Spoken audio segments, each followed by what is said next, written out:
صدیوں پرانی بات ہے۔ ملک یمن پر ایک بادشاہ حکومت کرتا تھا۔ بادشاہ رحم دل اور انصاف پسند تھا۔ اپنی رعایا کا بہت خیال رکھتا تھا۔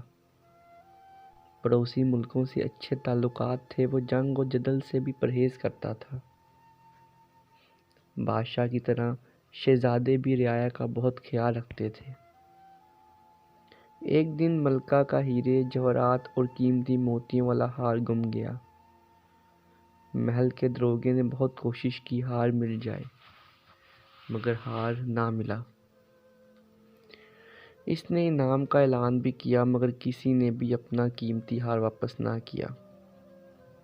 آخر کار معاملہ بادشاہ تک پہنچا۔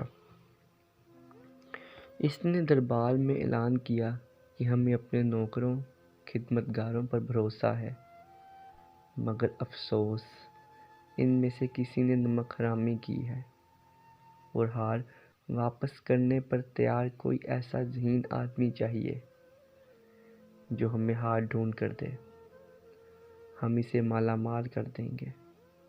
بہت سے لوگ آئے، انہوں نے نوکروں خادموں سے پوچھ گچھ کی، مگر کوئی بھی ہار واپس کرنے پر تیار نہ ہوا۔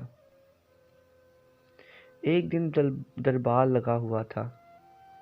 ایک آدمی ایک گدھا پکڑے دربار میں آیا۔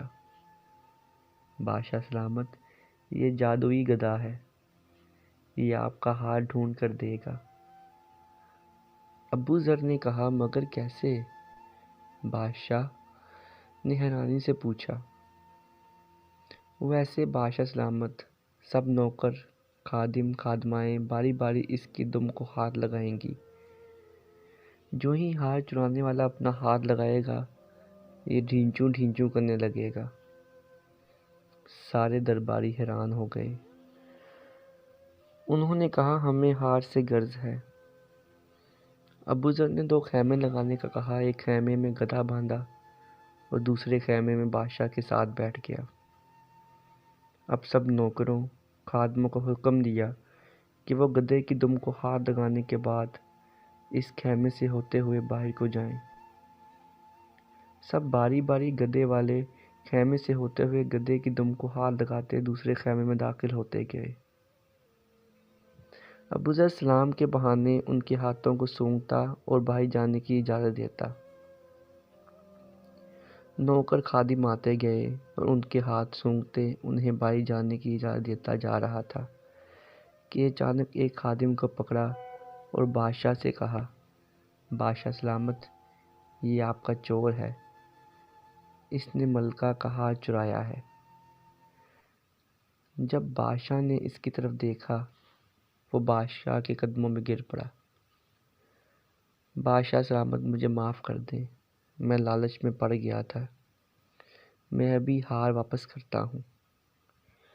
بادشاہ نے اسے ہار لانے کا حکم دیا اور ابو ذر سے پوچھا، تم نے بڑی آسانی سے چور پکڑ لیا، یہ کیسے ممکن ہے؟ کیا گدھے نے تیری مدد کی؟ ابو ذر نے مسکراتے ہوئے کہا، بادشاہ سلامت، میرے گدھے میں کوئی کوالٹی نہیں، گدھا تو گدھا ہوتا ہے۔ میں نے اس کی دم پر تیز خوشبو لگائی تھی اور مشہور کیا تھا کہ چور دم کو ہاتھ لگائے گا وہ بولنے لگے گا۔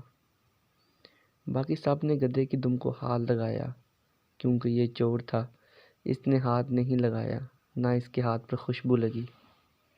بس میں نے پہچان لیا، یہی چور ہے۔ اتنے میں وہ نوکر ہار لے آیا، اس نے بادشاہ کو دیا۔ بادشاہ نے حسب وعدہ ابو ذر کو ڈھیروں انعام دیا۔ اگر آپ کو میری ویڈیو پسند آئی ہو تو لائک اور سبسکرائب ضرور کیجیے گا۔ شکریہ۔